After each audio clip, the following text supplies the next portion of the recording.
Hello, everybody. It's really great to be back here in Berlin for CCC. It's been a long time since I've been able to make it here. Previously, I've always been around this time preparing for another conference, CES, but I'm done with that now, thank God. And it's really good to be around so many really brilliant people. It's very humbling. So thanks for having me here. Today I'm going to talk about an implementation of a man-in-the-middle attack on HDCP. And the device that we use for the attack is actually being used to overlay Twitter feeds on top of an HDMI feed that is going to the projector. And of course, I had trouble setting up just a moment ago, but it seems to be running now. If you tweet to Bunny Studios or 28C3, you should see your comment going across the top, provided that Wi-Fi doesn't fall over. So, that being said, let's get started. First, I guess, what is HDCP? It's the high definition content protection. It's a pixel-level encryption operating on the link layer. And the cipher structure is a little bit odd. It's a stream cipher. It generates 24 bits of pseudo-random data per cycle. And internally, it has a structure of a pair of block functions that run once per clock cycle. There's a LFSR-based key scheduler, sort of, that whitens the block functions at the beginning of every horizontal retrace. And the block functions themselves are initialized with a bunch of different things, including a 64-bit initial vector that also evolves during vertical blanking intervals. The interesting thing about HDCP is the key management component. They use a key management system that allows you to use distributed private keys with some sort of key revocation on it. It's pretty weak. A public key, in their parlance, is called a key selection vector. And it's a 40-bit number consisting of 20 zeros and 20 ones. The private key is a vector of 40 56-bit numbers. And there's a dot product between the two that generates a shared secret. All of the private keys used in the system are derived from a master key consisting of a 40 by 40 matrix of 56-bit numbers. The master key was leaked about a year ago to this day, and it can be computed directly from a collection of private keys that are recovered, perhaps from a set of video cards as shown here. I had nothing to do with it. But thank you to whoever did it. It's actually been a lot of fun for me doing this, and a lot of respect to the people who did it. So why HDCP in the first place? Why would someone want to use it? Well, I don't want to use it, but why do people put it into different things? The idea is that they want to be able to encrypt video transmissions. They want to create a studio to your TV set, fully encrypted path, right? So it complements ACS, BD+, another encryption technology to create the studio-to-screen cryptographic chain. However, that chain was broken a long time ago. ACS was the weakest link. People can rip out movies all they want. So it turns out that when the HDCP master key was released, it was a little bit of a no-op because from the content access standpoint, because people already had access to the content through other vulnerabilities. And it's also possible to build strippers based upon legitimate HDCP keys that have been available for a long time. Basically, people take out an HDCP receiver chip and then just hook them up to the LCD port or some frame buffer, and they can get the data they need out. So the master key itself, from the content manager standpoint, wasn't big news. But so then the question is, why would I bother to try to implement this man-in-the-middle attack on HDCP? And it's all about control, right? At the moment, broadcasters and studios control your screen. You actually don't really get the right to manipulate the video that is being broadcast to you because the DMCA makes it illegal for you to decrypt the video to allow you to manipulate it. So there's this sort of control war going on over who can put something on your very own screen. And it sort of irritates me that I'm not able to go ahead and modify my data within my own home because of some technicalities due to the DMCA. So just an overview of the things that are restricted. If you want to do like a picture-in-picture from 2 feeds, that's not possible because of HDCP. If you want to do content overlays, like what's happening up here, that would not be possible. If you want to do filtering and modification of the image, that's not possible because it's all encrypted. And as a result, there's actually very few commercial HDMI video mixing solutions that can operate on broadcast and movie content. So the goal of implementing the attack is to allow consumer-side content remixing. So the idea is that we want to be able to add web content, internet content to existing TV, live comment and chat. So if you're watching your favorite program, you can tune into a Twitter feed and see what people are kibitzing about. Over-the-top advertising, so you could imagine, based upon some algorithms, to be able to detect an ad and eliminate them, or replace them with entirely new ads that are more targeted to you. You can do interactive TV, so we can add interactive elements to broadcast TV. And another goal of the project was to be compatible with any TV, hence the name any TV, but also net TV. So that's the goal. The question is, how do we do it? That's what I'm here to tell you about. So this is a bit of a eye diagram, but it's sort of this outlines the overall sequence of events and sort of also includes what the NATV does. On the left here is the video source, so there'll be your set-top box, or your Blu-ray player, your PS3, whatever it is. This is a video sync, so this is your TV set, basically. And there's a set of handshakes that go back and forth, and down here I've put the man-in-the-middle attack box that's sitting on the link. There's a set of steps here, A1, B1, B2, C1, basically they go step by step for the handshake. And then here is a corresponding set of things I do while the handshake goes on to intercept it and do the man-in-the-middle attack. So the first thing we do is, that's interesting. We read the device capabilities. Actually, not what we do. What the set-top box does is it queries the monitor and says, hey, monitor, what are you capable of doing? So we'll talk about that step first. This one is important to also man in the middle because it's a single bus called DDC. It's basically I2C over HDMI. And it's shared between 2 functions, the monitor capability identification and the key exchange itself. And there's 2 things that we need to do. We need to snoop it, and we also need to squash it. So snooping is easy. You just sort of watch a key exchange and see the bits go by. The squashing is a little more complicated and interesting. With squashing, you basically want to force the TV to have the characteristics that we only support. The reason is that there's some TVs that have 3D TV, some TVs do some strange scan modes that we don't support, and we would like to have this work as sort of a seamless consumer experience. So we actually rewrite the EDID record on the fly as it's negotiated back and forth between the TV and the set-top box. So this is the circuit that enables the snoop and override. This is a standard sort of I2C circuit here. You have a driver, you have a receiver, you have a pair of pull-ups. And then on top of it, we have the snooping of the clock is easy. You just listen to it. And then snooping of the data is easy. You just listen to it. And then to override the data, because it's open collector bus, this is easy. You just have a pull-down transistor. And to override the 1, you essentially have to override an active 0 driver. So we put a big wonkin FET on there. And we have a little bit of a current limiting resistor, so in case they're both on at the same time, you don't burn out the board.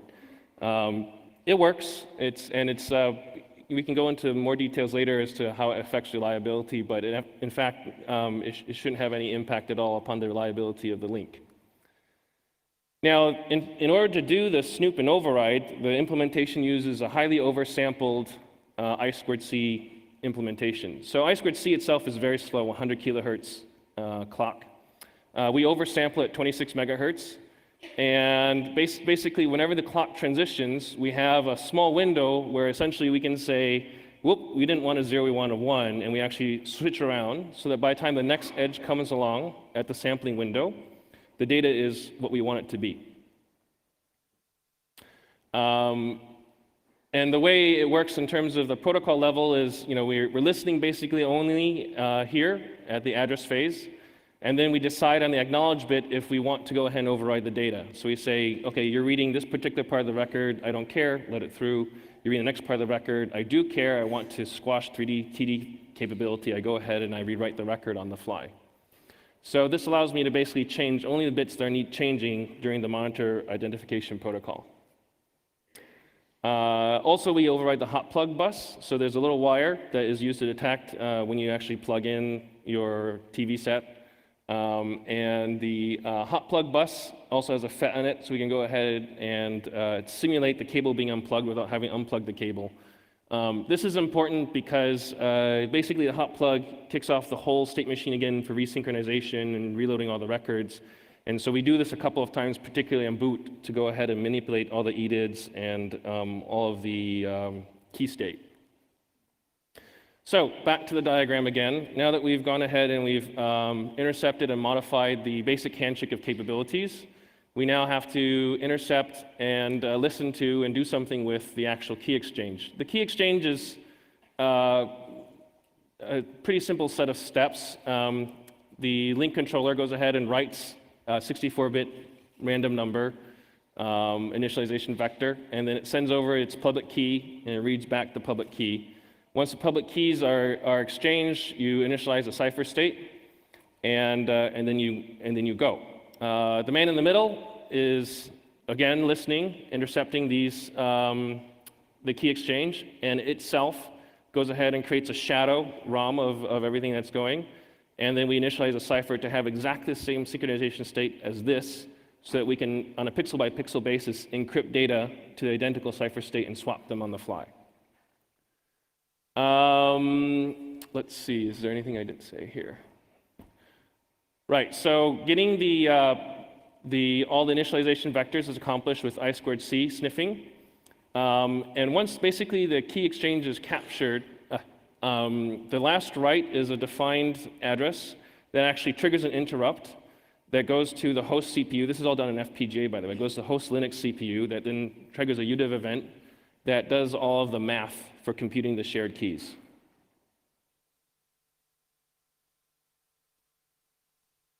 So here's, I like to write out the math altogether because a lot of times I read these equations and I don't get them and they're too complicated. So this helps me think it through.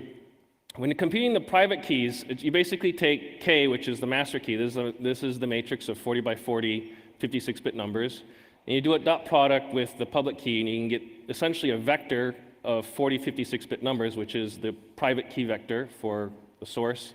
And then you basically take the transposition of the master key, multiply it by the other public key, and you get the other private key vector. This is done by the Linux host computer.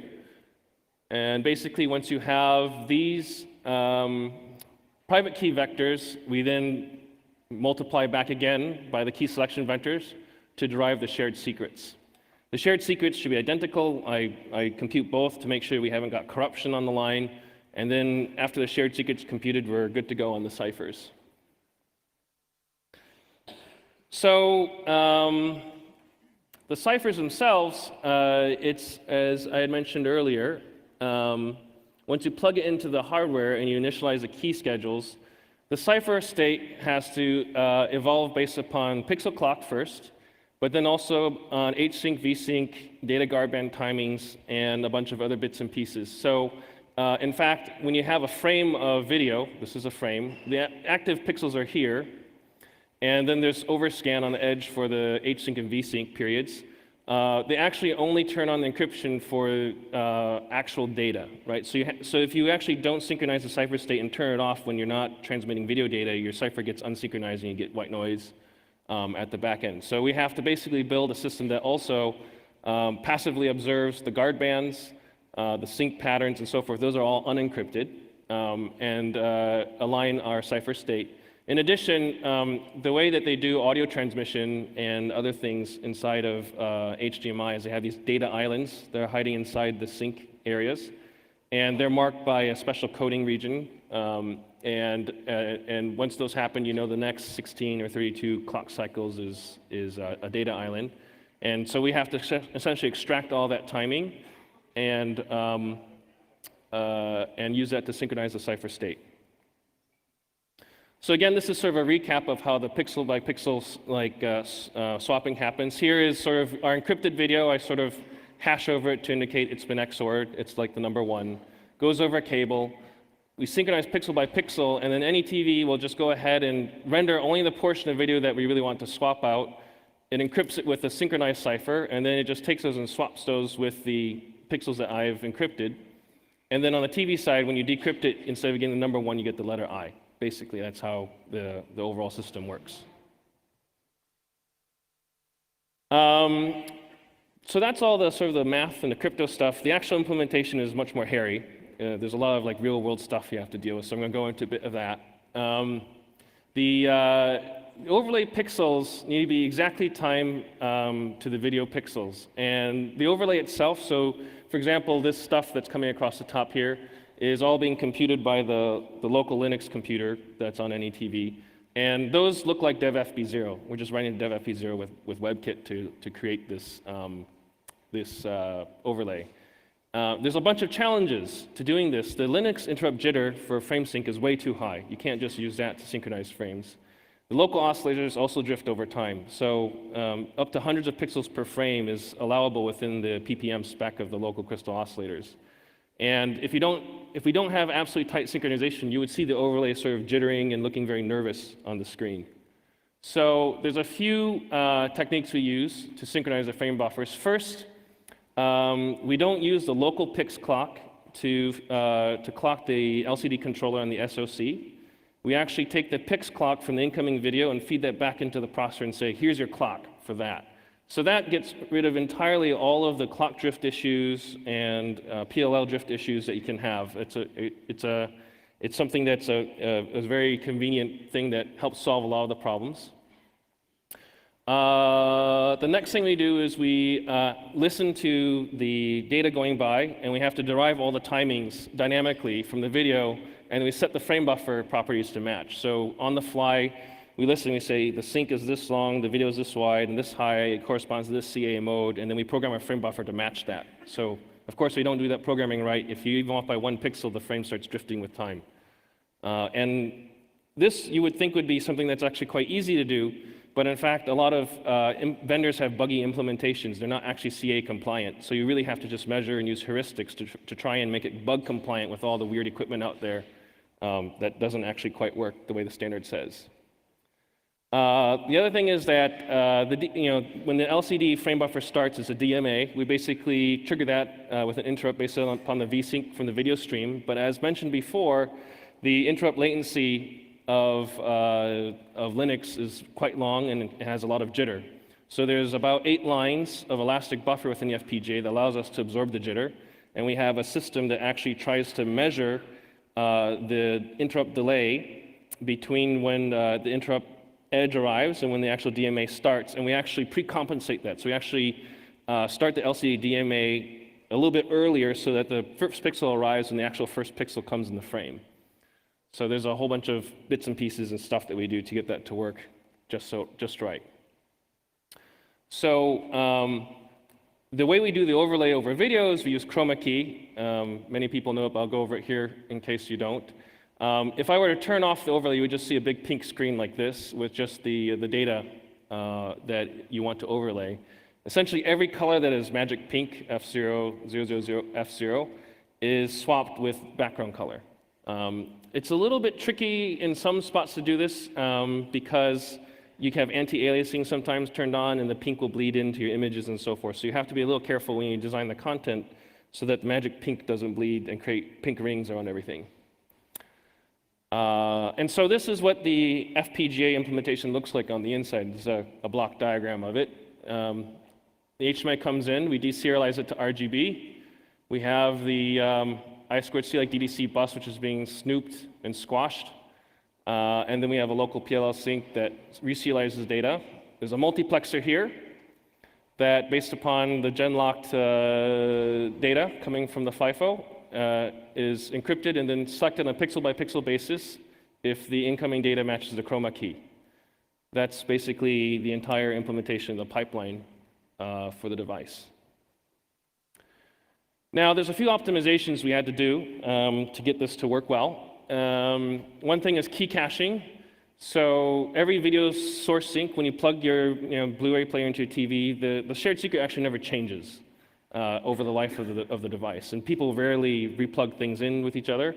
So even though we can almost compute the shared secret on the fly for most devices, some devices are very fast and they run a little faster than the protocol and they won't catch, and you get like white noise.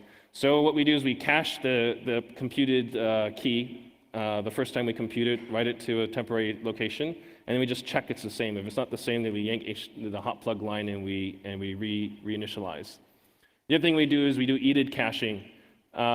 This is a little more important because without EDID caching, EDID is the record that describes the monitor's capabilities. You'll see a double blink of the screen. We do the first blink of the screen to read its value, and then the second blink to overwrite it. And that sort of creates a bad user experience. So we do EDID caching. And so that's the core FPGA. I want to talk a little more about the bigger system picture of how it's all wrapped together and works in practice. There's FPGA up here, which we saw the block diagram of. We use a PXA168, it's an 800 megahertz ARM CPU, and 128 megabytes of DDR2, a microSD firmware. We have an infrared remote detector, so you can use remote control to control it. We have a OTG connector on it, and we have Wi-Fi on the board. And so, of course, I like hardware, and so I include pictures of hardware. This is the FPGA here. It's a Spartan 6 FPGA. You can see that, in fact, the HDMI pins go straight up in the FPGA. There's no intervening buffers. The Spartan 6 is capable of driving and interpreting HDMI on the fly without any help of its own. Micro SD card, you can swap it with a bigger disk if you want. That's the PMIC. The IR receiver, some status LEDs, must have the blinking lights. This is the Wi-Fi chip, the CPU, and a little boot spinor. And this is an extender because typically you're going to hide the device behind your TV, so you can actually plug in a little infrared receiver on a long wire and put it where you need it to be. The solution is also a complete open stack. So a lot of times, we focus a lot on sort of U-boot to Linux to WebKit and so forth. This solution here, actually, we open source the plastics, the PCB, the FPGA, the Verilog. Of course, the U-boot to Linux WebKit is open source. The widgets are open source, they're stored in GitHub. And then we go one step beyond that. We actually give you a provisioning server so that if you were to actually develop your own system, you can actually bring up your own update network and so forth, and a build system on top of that based upon Open Embedded. And I'll go into that a little bit more in a moment. So the application environment for this, overlay here, and looks like Wi-Fi fell over, which is why we don't have any more tweets going across. The application environment, this guy here is basically HTML, JavaScript. The CSS template is configured basically to make the background magic pink, so anything you draw over it blocks the screen. The apps are all JavaScript HTML programs, but you can extend it to use anything that uses DevFB0. So if you use SDL, Flash, whatever it is, you can also use it with this infrastructure. We use GitHub to store all of our demo apps. So every time you reboot the client, we do a git pull, and if there's new widgets or something, it just pulls right down to your device, and you have new widgets on the device. And the firmware updates are also served from an EC2 infrastructure. So we provide an AMI that allows you to replicate this yourself. Another thing we do is we provide an HTTP API. So the events that you saw previously scrolling across the top here are actually, you can actually issue them from any device in the network. We actually broadcast ourselves with a zeroconf, bonjour. You can discover it with a smartphone, for example, and based upon the discover IP address, if you get an SMS on your smartphone, it can go ahead and forward the event to any TV, so an SMS could then scroll across the screen.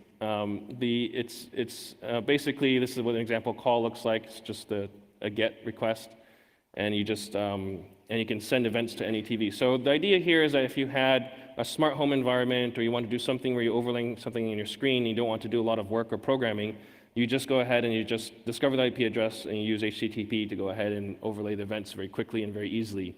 This allows you to avoid having to do a lot of coding to get some sort of new system and new functionality.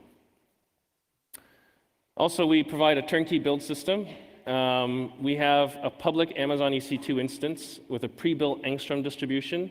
So it's great that you can get source, but the problem is if you want to build the kernel, Qt, X, and everything, you're downloading source for 7 hours, and then you're building for another 7 hours, and then you find out it doesn't work, you misconfigured something, and then you're waiting another 7 hours to just get going. It's a big pain in the butt.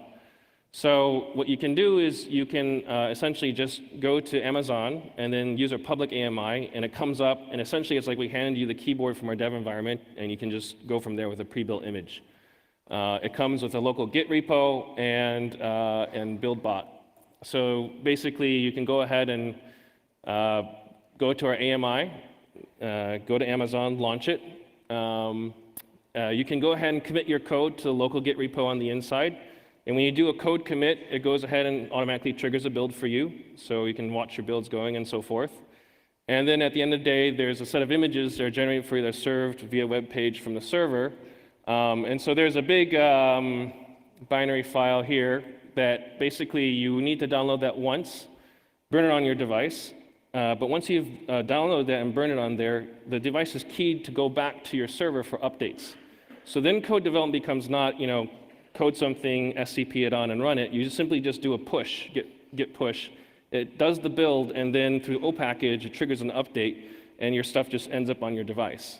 And this is something that you can just get without having to do a lot of work. So we call it like 30-minute sort of running start. We want to get developers going on the platform without having to do a lot of mucking around with cross-compilers and so forth.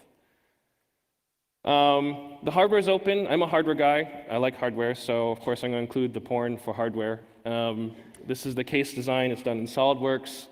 You can download and look at it. I put graffiti on the inside and bits and pieces.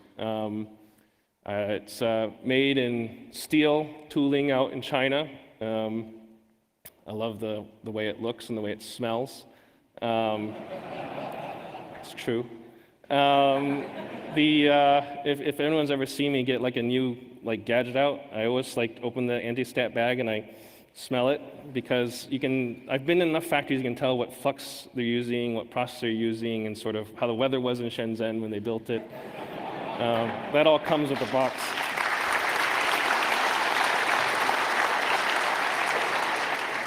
And the other thing is the Chinese will tell you that you can only use German steel for making these tools because Chinese steel is too soft.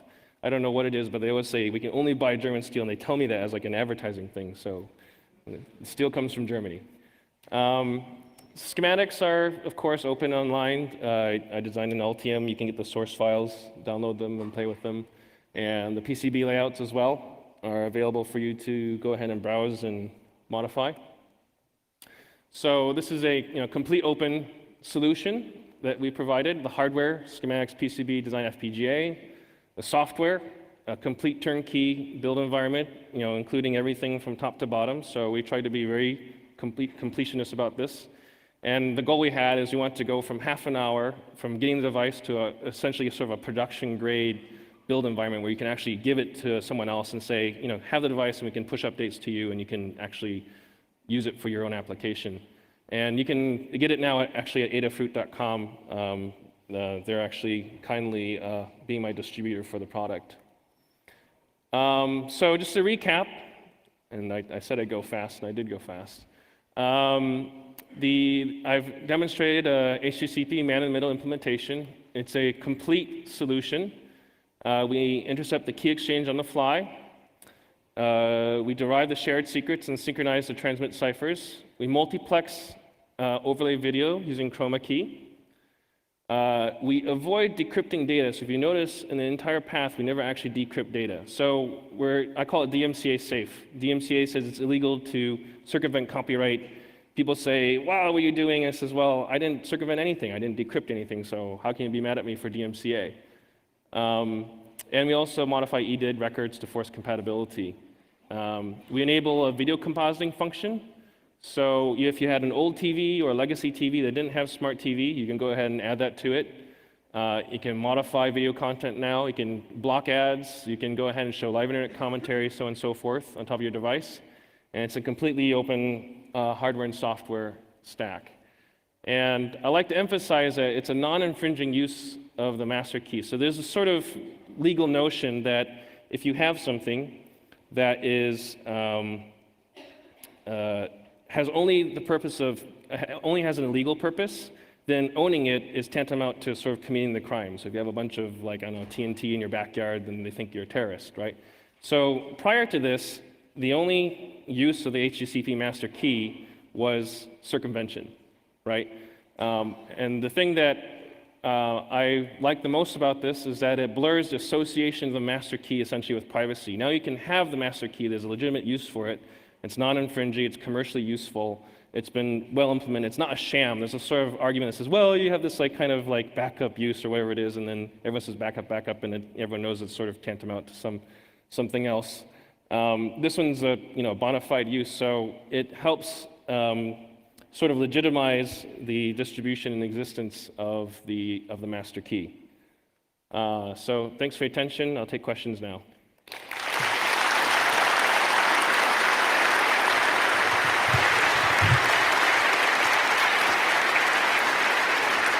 I guess down the front there. Okay, normally you would queue up, but I'll make an exception for you. Hey, Bunny.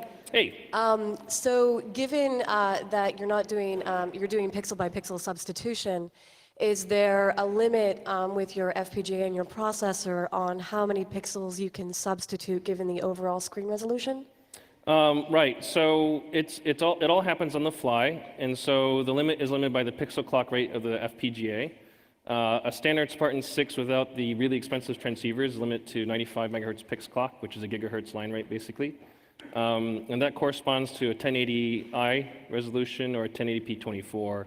It doesn't do 1080p 60, which is a common resolution, but you can actually overclock the FPGA, and it actually works most of the time to get to that. But as a commercial product, we block the overclocking, but it's very easily disabled.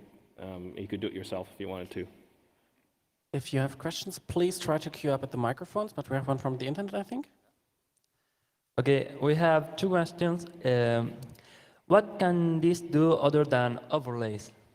What can this do other than overlays? Well, so the UI you see here is it's a WebKit browser, right? So it's a little bit tough in this environment for me to do the demo, but basically there are Android apps and iPhone apps that work with this, and I can take pictures and share them on the screen. So just sling the picture to the screen, and you can also enter a URL and view a web page on the screen as well, or anything else that you can do, imagine coding with JavaScript, HTML, right?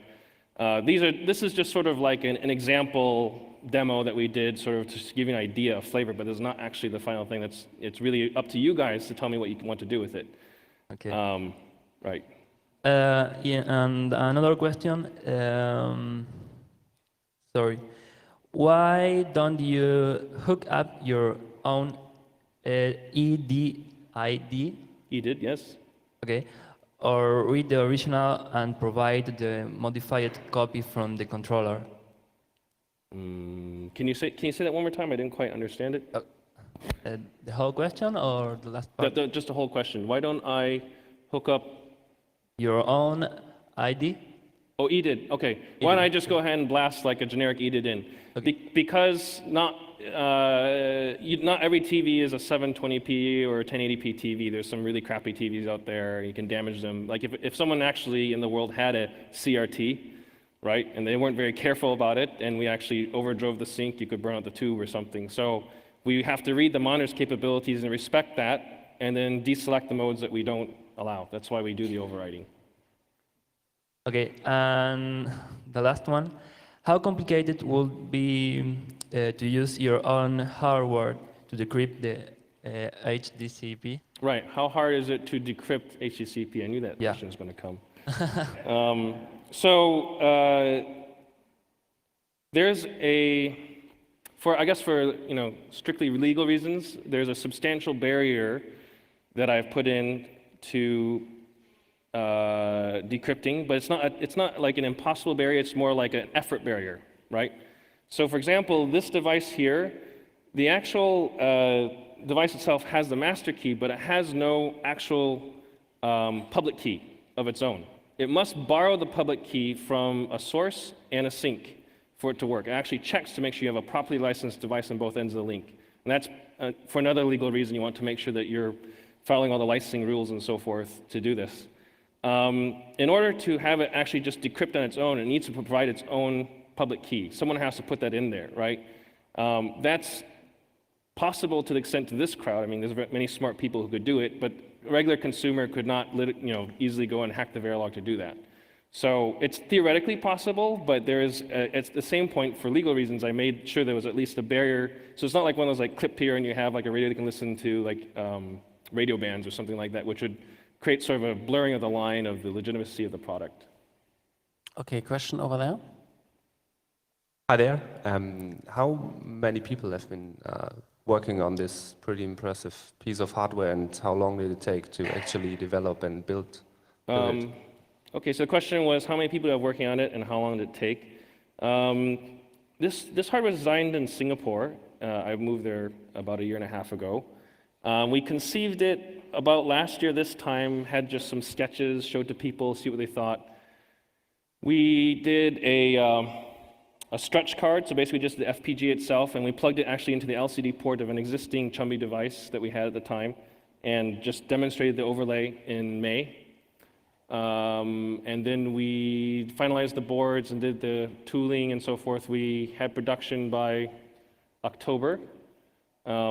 And basically, we've been now going through sort of the process of getting out to distribution. We had a team of, I think at the biggest point, it was about 5 or 6 people working on it. Very, very talented people. I'm really lucky to be working with them. And most of them are software guys. Actually, all of them are software guys. I'm the only hardware guy on the team.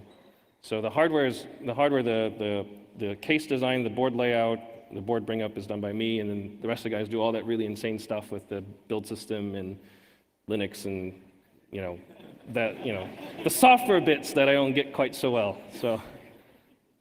Okay, another one over there. How full is the Spartan, and have you enough room to do a full alpha mixer instead of chroma keying? Right. So the Spartan's at 87%, which is pretty full as far as FPGAs goes, but it's got some space. There's stuff you can strip out, so a lot of it is the line buffers. It actually turns out we don't need 8 lines. You get away with like probably 2 lines in most cases, so that would actually free up a lot of resources. Alpha blending, if you are willing to just outright decrypt the data to do the alpha blending and then re-encrypt it, is actually trivial to do. It's just a very small path. It wouldn't take much data. There's some very smart guys here at this conference I've been talking to have given me really good ideas on how to do it without ever decrypting the data. I haven't implemented that fully, but we're gonna give that a try and see if we can do something there. But it should be able to fit. Okay, another question from the internet, and then over there.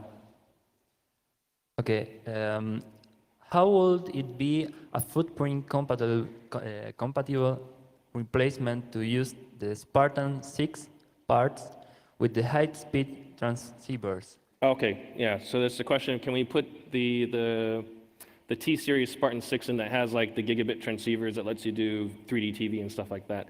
So unfortunately, Xilinx did not make them footprint compatible. You actually have to relay out the board between the two. And that's a difficult, so there is a part you can drop in that would allow you to do 3D TV standards and so forth, but it's like $50, right? The current part I have is like 1/10 that cost.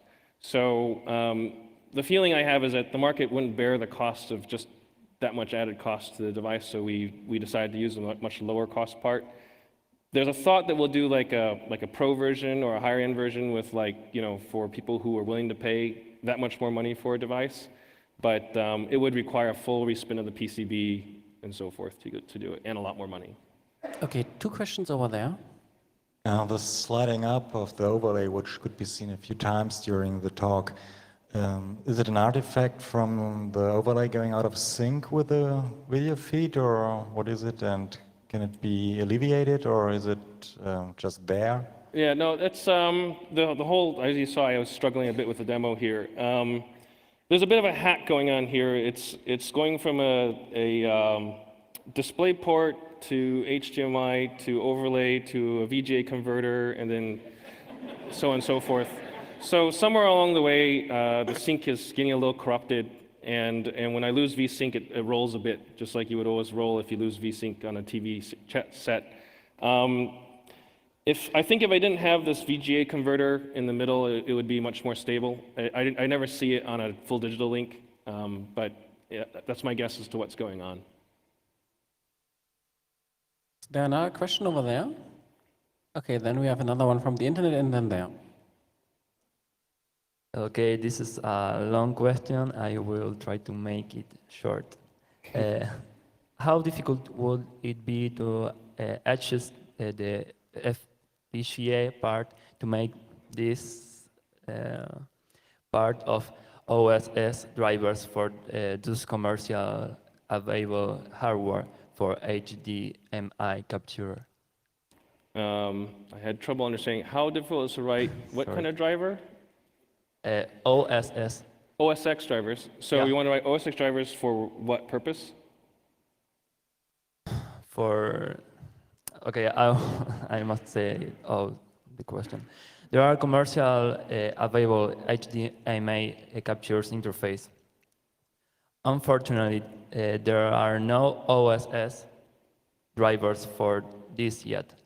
How difficult would it be to adjust this FPGA part to make this part of OSS drivers for those commercial available hardware for HDMI capture? So basically, how difficult is it to take this hardware and turn it into something that does HDMI capture with OSX? I think No, that's the question. it's about OSS, open source software. Open source. The question Software. seems to hinge on the fact that there seem to exist FPGA to PCI express boards that have an FPGA and an HDMI connector and a PCI Express connector. Right. And he wants to know how difficult it would be to adjust your approach to basically run on the FPGA in these existing hardware boards. It should be easy, I think. I mean, the Verilog is open source, right? So you can get that and compile it, and the interfaces are there. So if you had an existing dev board with PCI Express and 2 HDMI ports on it, you just have to map out the pins and get it to compile. It's SMOP, I think. Okay, then there's a question. Hi, is it possible to split one source to two different or more different videos, TV sets? And what about merging audio? And what was the last part of the question? What merging what? Audio, because HDMI is also possible to transmit audio signals. Oh, audio, yes, okay. So the first part, I believe, was asking, can you split it to two different outputs? Yes, you can. I mean, the board itself doesn't have the second port on it, right? And so one of the limitations of the chip I have is I've now saturated the number of LVDS outputs I have, and so you have to go to higher-end chip. But if you want to just replicate to n different ports, that's actually quite easy. That's not hard at all. You just have to pick which one is the master EDID that does the transaction and handshaking, and the rest of them slave off of it. And it also assumes they're not unencrypted, because each device would have their own key. So if it's all encrypted, you can only go to one. As for audio, the wires are there to do audio. It's a firmware update, just a firmware update to do audio. I haven't. Audio itself is a little more complicated because there's CRCs around the audio and some clock adjustment drift and so forth. I haven't gotten through and put all the code to do audio, but that's one of the things that you should be able to do in the future, is to be able to overlay audio as well, inject audio. Okay, is there another question from the internet, or are we done now? Okay.